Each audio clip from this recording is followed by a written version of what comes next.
और ईरान अब तक क्यों झुकने का नाम नहीं ले रहा है? ईरान के पास कितने मिसाइल है इसको समझते हैं। देखिए ये जो रडार आते हैं सब, ये बहुत महंगे रडार होते हैं सब। ये बैलिस्टिक मिसाइल को 5,000 किलोमीटर दूर से ही पकड़ लेते हैं। किसी का दाम है 800 करोड़, किसी का 8,000 करोड़, 5,000 करोड़, बहुत महंगे आते हैं सब। ये एक जगह खड़ा करेंगे और ये अलग अलग मतलब 5,000 किलोमीटर पे आपको बता देगा, 3,500 किलोमीटर पे मिसाइल को रेडी कर देगा, 2,000 किलोमीटर पे वार्निंग दे देगा, 100 किलोमीटर के आसपास इधर रहेगा, मार के मिसाइल मार के गिरा देगा, रास्ते में ही गिरा देगा। तो ये रडार बहुत काम करते हैं सब। और ये रडार कैसे काम करेगा? एक रडार रहेगा, इसके पास कंट्रोल यूनिट रहेगा, ये देखेगा, ये बताएगा कि मेरा जहाज है कि दुश्मन का जहाज है, या मिसाइल आ रही है तो खेत में गिरेगी कि बिल्डिंग पे गिरेगी। अगर खेत में गिरने वाली होगी उसका प्रोजेक्टाइल देख के तो छोड़ देगा, और उसके बाद ये मिसाइल यूनिट को ऑर्डर देगा, मिसाइल यूनिट को ऑर्डर देगा। ईरान ने ना आंखिए फोड़ दिया, इन लोग का रडारे मार के फोड़ दिया। देखिए इस सारा रडार कोई सस्ता नहीं है, कोई 1,000 करोड़, कोई 2,000 करोड़, कोई 700 करोड़, कोई 1,200 करोड़, कोई 10,000 करोड़, मारा धुआं धुआं कर दिया, आंखें फोड़ दिया। ये तो वही हाल हो गया कि कीड़ा मारने के लिए दवाई लाए हैं, आज दवाइये में कीड़ा पड़ गया।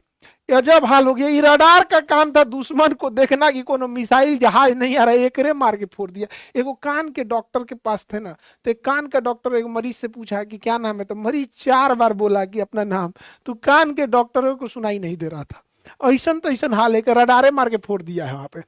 ईरान की जो बैलिस्टिक मिसाइल्स हैं, अलग अलग लेवल की बैलिस्टिक मिसाइल है, उसकी फतह बैलिस्टिक मिसाइल है, और इसका जो शाही ड्रोन है ये बहुत खतरनाक है। और ये बैलिस्टिक मिसाइल अब नए पार्ट को फॉलो कर रहे हैं। ये मिसाइल जब गिरने वाले हो रहे हैं टारगेट पे, तो उसे हम टर्मिनल फेज कहते हैं।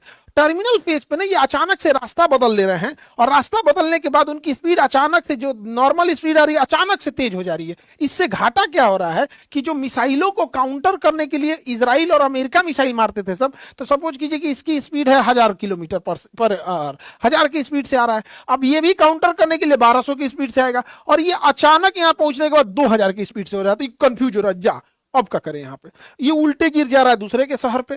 तो ये इजराइल बहुत ईरान बहुत खतरनाक ढंग से मार रहा है अपनी बैलिस्टिक मिसाइलों को। बैलिस्टिक मिसाइल कैसे काम करती है? ये पहले अंतरिक्ष में जाती है, उसके बाद दुश्मन देश के ऊपर जब आने लगती है टर्मिनल फेज में, यहाँ बहुत तेज एंट्री करती है और कई भाग में बढ़ जाती है। यहाँ पर ईरान के पास ऐसे बैलिस्टिक मिसाइलों का जखीरा है। ये पूरा अंडरग्राउंड रखे हुए है अपने बैलिस्टिक मिसाइलों को। अब इन बैलिस्टिक मिसाइल में ईंधन कैसे पड़ेगा?